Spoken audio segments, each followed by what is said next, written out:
Hello বন্ধুরা, welcome to game plan FC. তো আগামীকাল 3 মে কলকাতা নাইট রাইডার্স আইপিএল 2024-এ আবার মাঠে নামতে চলেছে। আগামীকাল তাদের প্রতিপক্ষ মুম্বাই ইন্ডিয়ান্স অর্থাৎ এমআই।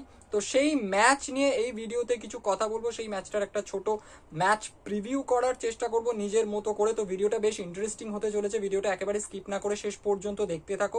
মূল বিষয়ে যাব, তবে তার আগে বলবো যারা এই চ্যানেলে নতুন, এখনো চ্যানেলটাকে সাবস্ক্রাইব করোনি, তারা চ্যানেলটাকে সাবস্ক্রাইব করে পাশের বেল আইকনটাকে প্রেস করে অলে ক্লিক করে দিও। তো আগামীকাল আইপিএল 2024-এ Kolkata Knight Riders versus Mumbai Indians match, অর্থাৎ কেকেআর ভার্সেস এমআই ম্যাচ।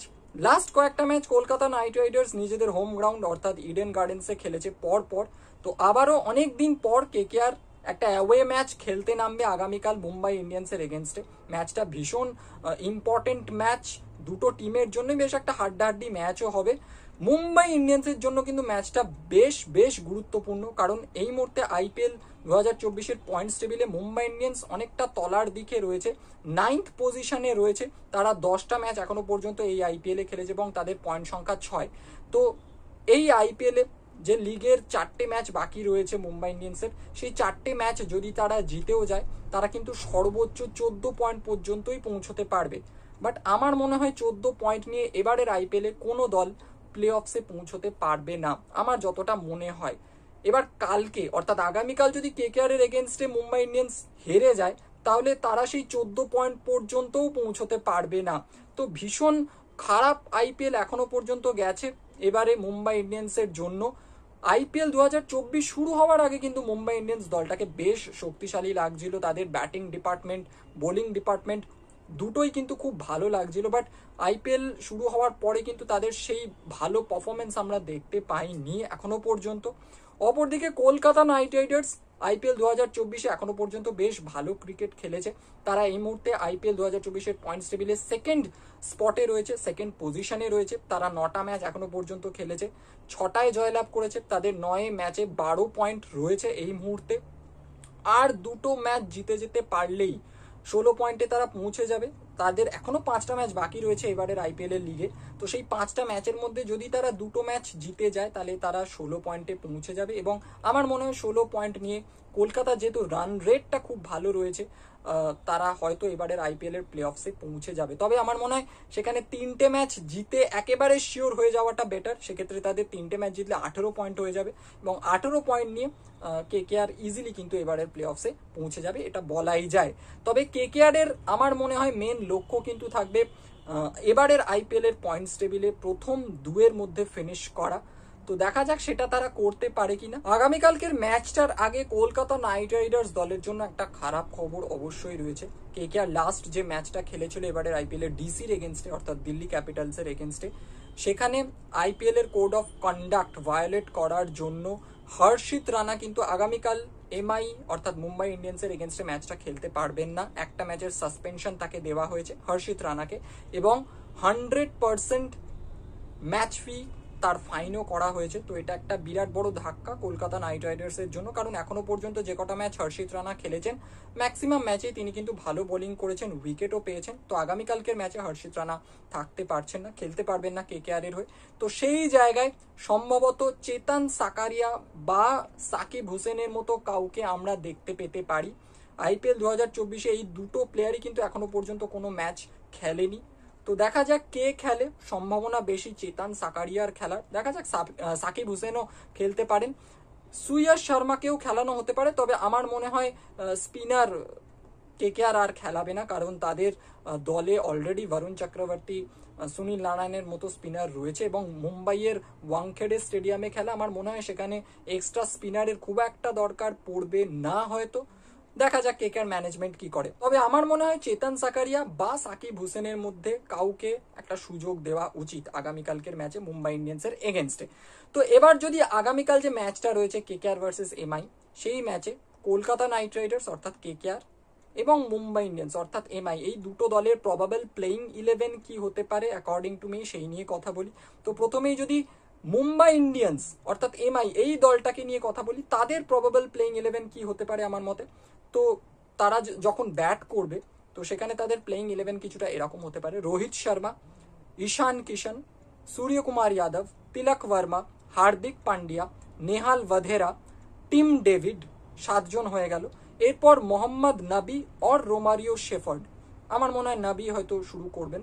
তো 8 পর্যন্ত বললাম। এরপর জেরাল্ড কোটজিয়া, পীয়ূষ চাওলা, জসপ্রীত বুমরা।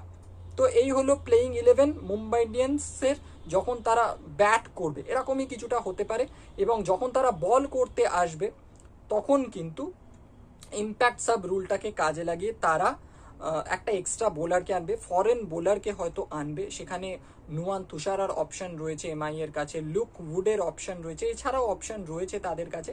তো আমার মনে হয় নুয়ান তুষারাকে হয়তো তারা ইম্প্যাক্ট সাব রুলটাকে কাজে লাগিয়ে আনবে যখন তারা বোলিং করবে। এবং ব্যাটিং অর্ডারটাও কিন্তু চেঞ্জ হতে পারে। আমি জাস্ট নামগুলো পরপর বলে গেলাম যাদের আমার মনে হয়েছে খেলার সম্ভাবনা রয়েছে আগামীকালকের ম্যাচে কেকেআর এর এগেনস্টে। ব্যাটিং অর্ডারে কিন্তু চেঞ্জ হলেও হতে পারে। এরপর কলকাতা নাইট রাইডার্স অর্থাৎ কেকেআর এর প্রবাবল প্লেইং 11 কি হতে পারে আগামীকালকের ম্যাচের জন্য এগেনস্ট এমআই, সেটা নিয়ে যদি কথা বলি তো আমার মতে কেকেআর এর প্লেইং 11-এ খুব একটা পরিবর্তন হবে না। হ্যাঁ, হর্ষিত রানা যেহেতু খেলতে পারছে না, তার জায়গায় হয়তো একজনকে আনা হবে। এর ছাড়া আমার মনে হয় খুব একটা চেঞ্জ হবে না। তো কেকেআর যখন ব্যাটিং করতে আসবে তাদের প্লেইং 11 কিছুটা এরকম হতে পারে according to me. Phil Salt, Sunil Narayan, Ankush Raghuvanshi, Shreyas Iyer, Venkatesh Iyer, Rinku Singh, Ramandeep Singh, Andre Russell, Mitchell Starc সম্ভবত আগামীকালকের ম্যাচটা খেলছেন মিচেল স্টার্ক। এরপরে বৈভব অরোরা, তারপর বরুণ চক্রবর্তী। তো কেকেআর যখন ব্যাট করবে এরকম কিছুটা হতে পারে তাদের প্লেইং 11। আমি পরপর জাস্ট নামগুলো বলে গেলাম যাদের আমার মনে হয়েছে আগামীকালকের ম্যাচে কেকেআর এর হয়ে খেলার সম্ভাবনা রয়েছে এমআই এর এগেনস্টে। ব্যাটিং অর্ডারে কিন্তু চেঞ্জ হলেও হতে পারে। এবার কেকেআর যখন বোলিং করতে আসবে তখন তারা ইম্প্যাক্ট সাব রুলটাকে কাজে লাগিয়ে চেতন সাকারিয়া বা সাকিব হুসেনের মধ্যে কাউকে আনতে পারে দলে। এছাড়াও সুয়শ শর্মারও অপশন রয়েছে, তবে আমার মনে হয় একটা ফাস্ট বোলারকেই তারা ইম্প্যাক্ট সাব রুলটাকে প্রয়োগ করে আনবে। তো দেখা যাক। এছাড়াও আর একটা জিনিস হতে পারে, বৈভব অরোরাকে প্লেইং 11-এ না রেখে যখন তারা ব্যাটিং করবে, কেকেআর যখন ব্যাটিং করবে বৈভব অরোরাকে না রেখে সেখানে চেতন সাকারিয়া বা সাকিব হুসেনকেও রাখা যেতে পারে। ইম্প্যাক্ট সাব রুলটাকে কাজে লাগিয়ে হয়তো বৈভব অরোরাকে আনা হলো বোলিং করবে যখন কেকেআর, তো এরকমটাও হতে পারে। তো এই কিছুটা হতে পারে দুটো দলের probable playing 11 according to me for tomorrow's match. তো এবার যদি কথা বলি দুটো দলের কিছু প্লেয়ারের মধ্যে আগামীকালকের ম্যাচে আমরা কিছু কি ব্যাটেল দেখতে পারি, অবশ্যই ক্রিকেটীয় ব্যাটেল। তো কিছু ব্যাটেল দেখার জন্য, ক্রিকেটীয় ব্যাটেল দেখার জন্য আমি কিন্তু বেশ এক্সাইটেড এবং মাউথ ওয়াটারিং কিছু ব্যাটেল হতে পারে যদি সেরকম ম্যাচে সিচুয়েশন বা পরিস্থিতি আসে। যেমন মুম্বাই ইন্ডিয়ান্সের ওপেনার ঈশান কিষান, রোহিত শর্মা যখন ব্যাটিং করবেন, তাদের এগেনস্টে কেকেআর এর যখন মিচেল স্টার্ক বোলিং করবেন বা বৈভব অরোরা বোলিং করবেন, সেই ব্যাটেলগুলো কিন্তু দেখা জন্য আমি বেশ এক্সাইটেড। রোহিত শর্মার এগেনস্টে স্টার্ক, ঈশান কিষানের এগেনস্টে স্টার্ক, বা সেম ভাবে বৈভব অরোরা যখন রোহিত শর্মাকে বল করবেন, বৈভব অরোরা যখন ঈশান কিষানকে বল করবেন, সেই ব্যাটেলগুলো বেশ ইন্টারেস্টিং হবে আমার মনে হয়।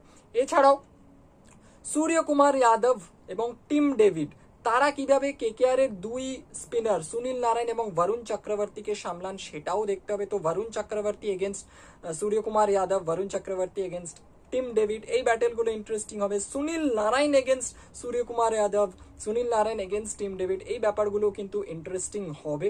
এবং আমরা জানি টিম ডেভিড কিন্তু স্পিনারদের এগেনস্টে কিছুটা স্ট্রাগল করেন। তো দেখা যাক টিম ডেভিড আগামীকালকের ম্যাচে কেমন ব্যাটিং করেন, কেমন ক্রিকেট খেলেন অবশ্যই। তো দেখা যাক ম্যাচে এই ধরনের সিচুয়েশন আসে কিনা, সেই দিকেও কিন্তু নজর রাখতে হবে, লক্ষ্য রাখতে হবে। অপরদিকে কেকেআর এর ফিল সল্ট, সুনীল নারায়ণ যখন ব্যাটিং করতে আসবেন এবং মুম্বাইয়ের জসপ্রীত বুমরা যখন বোলিং করবেন, সেই ব্যাটেলগুলোও কিন্তু বেশ ইন্টারেস্টিং হবে। Phil Salt against Bumrah, Sunil Narine against Bumrah, এই ব্যাপারগুলো কিন্তু ভীষণ ইন্টারেস্টিং হবে। এখনো পর্যন্ত সুনীল নারায়ণ খুব ভালো ব্যাটিং করেছেন এই আইপিএলে, বাট তিনি জসপ্রীত বুমরাকে কিভাবে ট্যাকেল করেন সেটাও কিন্তু দেখতে হবে।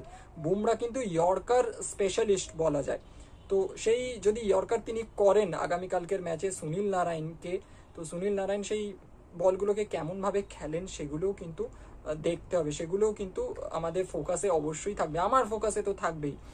এছাড়াও কেকেআর এর মিডিল অর্ডার কেমন ব্যাটিং করে সেটাও দেখতে হবে, কারণ মুম্বাই ইন্ডিয়ান্সের বোলিং ডিপার্টমেন্ট যে এই আইপিএলে খুব ভালো বল করেছে তা কিন্তু নয়। খুব অ্যাভারেজ গেছে তাদের এবারের আইপিএলটা। বোলিং ডিপার্টমেন্টের কথা বলছে অবশ্যই, জসপ্রীত বুমরাকে ছেড়ে দিলে। জসপ্রীত বুমরা খুব ভালো বোলিং করেছেন এখনো পর্যন্ত এই আইপিএলে, বাট বাদ বাকি বোলাররা যে খুব ভালো বল করেছেন সেরকম কিন্তু নয়।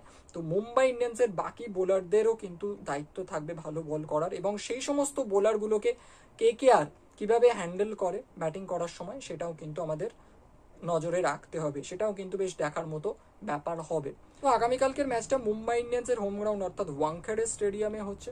ওয়াংখেড়ে স্টেডিয়ামে জেনারেলি কিন্তু ব্যাটিং খুব ভালো হয়। তো আগামীকালকের ম্যাচে সম্ভবত যে টিমই টস জিতবে তারা হয়তো ফার্স্টে বোলিং করার সিদ্ধান্ত নেবে, চেস করতে হয়তো প্রেফার করবে দুটো টিমই।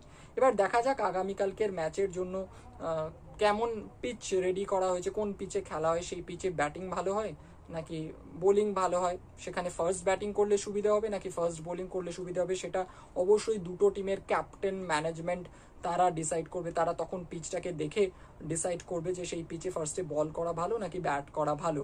তো সেই অনুযায়ী তারা সিদ্ধান্ত নেবেন।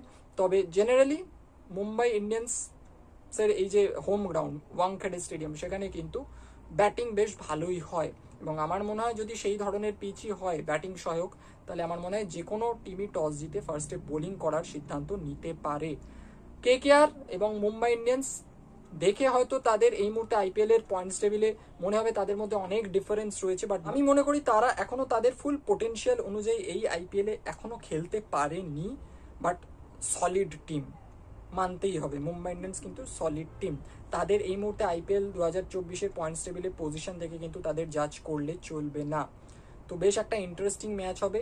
কেকেআর অবশ্যই চাইবে এই ম্যাচটা জিততে, মুম্বাই ইন্ডিয়ান্সও চাইবে এই ম্যাচটা জিততে। একটা হাড্ডাহাড্ডি ম্যাচ হবে, বেশ ইন্টারেস্টিং একটা ম্যাচ হবে। দেখা যাক কোন টিম জয়লাভ করে। আমি কেকেআরকে কিছুটা এগিয়ে রাখবো, কারণ কেকেআর এর ফর্ম এবারের আইপিএলে খুব ভালো। তো দেখা যাক কেকেআর কতটা কি করতে পারে আগামীকালকের ম্যাচে, বাট মুম্বাই ইন্ডিয়ান্সকেও কিন্তু হালকাভাবে নিলে চলবে না। তো এই ভিডিওটা এখানেই শেষ করছি। এই ভিডিওটাতে আগামীকাল অর্থাৎ 3rd May Kolkata Knight Riders versus Mumbai Indians অর্থাৎ কেকেআর ভার্সেস এমআই যে ম্যাচটা রয়েছে আইপিএল 2024-এ, সেই ম্যাচ নিয়ে কিছু কথা বললাম। সেই ম্যাচটার একটা ছোট ম্যাচ প্রিভিউ করার চেষ্টা করলাম এই ভিডিওতে নিজের মতো করে। দুটো দলের কি প্রবাবল প্লেইং 11 হতে পারে অ্যাকর্ডিং টু মি, সেটা নিয়ে কথা বললাম। কিছু কি ব্যাটেল আমরা দেখতে পেতে পারি, ক্রিকেটীয় ব্যাটেল অবশ্যই আগামীকালকের ম্যাচে, সেই নিয়ে কথা বললাম। তো আরও কিছু আপডেট দিলাম কেকেআর এর এই মুহূর্তে অবস্থান পয়েন্টস টেবিলে আইপিএল এর, মুম্বাই ইন্ডিয়ান্সের এই মুহূর্তে আইপিএল এর পয়েন্টস টেবিলে অবস্থান, সেই নিয়ে কথা বললাম। হর্ষিত রানা খেলতে পারবেন না আগামীকালকের ম্যাচ, সেই নিয়েও আপডেট দিলাম। তো ভিডিওটা এখানেই শেষ করছি। যদি ভিডিওটা ভালো লেগে থাকে অবশ্যই ভিডিওটাকে লাইক করো, শেয়ার করো, তোমাদের কিছু বলার থাকলে অবশ্যই কমেন্ট বক্সে জানিও। তো দেখা হচ্ছে পরের ভিডিওতে, এখনকার মতো টাটা।